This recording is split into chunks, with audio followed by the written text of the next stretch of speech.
विश्व 24 न्यूज, हर पल आपके साथ।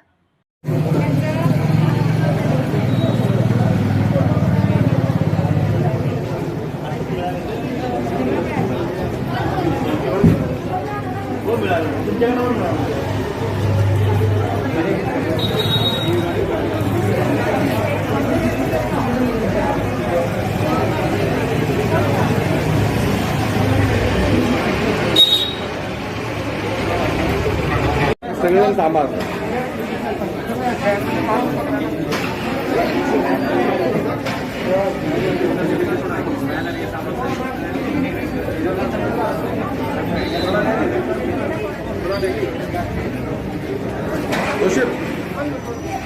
नाही इकडे या, घेऊन नंतर नाही या.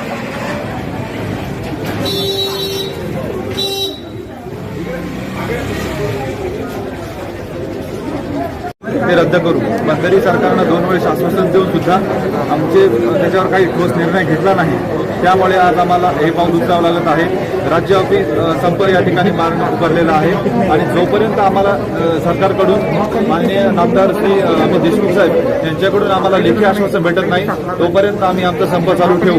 या संप काळामध्ये आमच्या कुठल्याही अत्यावश्यक सेवा आहेत, जसे की आमचे कॅज्युअल्टी आहे, अत्यावश्यक ऑपरेशन आहेत, ते आमचे बंद नाही आहेत. फक्त आमचे रुटीन सेवा जे आहेत त्या आम्ही बंद केलेल्या आहेत. पण वेळ पडली, आमच्या मागण्या पूर्ण नाही झाल्या तर आम्ही त्या पण आमचे अत्यावश्यक सेवा सुद्धा आम्ही बंद करू. आमचा हा सरकारला इशारा आहे.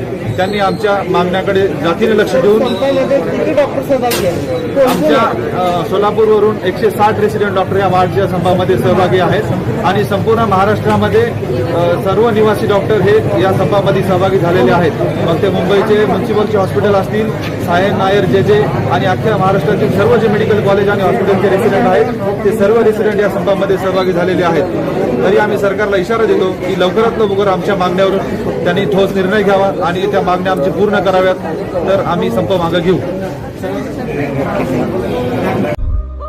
राज्यातील महत्त्वाच्या आणि आपल्या भागातील ताज्या बातम्या पाहण्यासाठी आजच आमच्या विश्व 24 न्यूज चॅनलला यूट्यूबवर सबस्क्राईब करा आणि बेल आयकॉन प्रेस करा.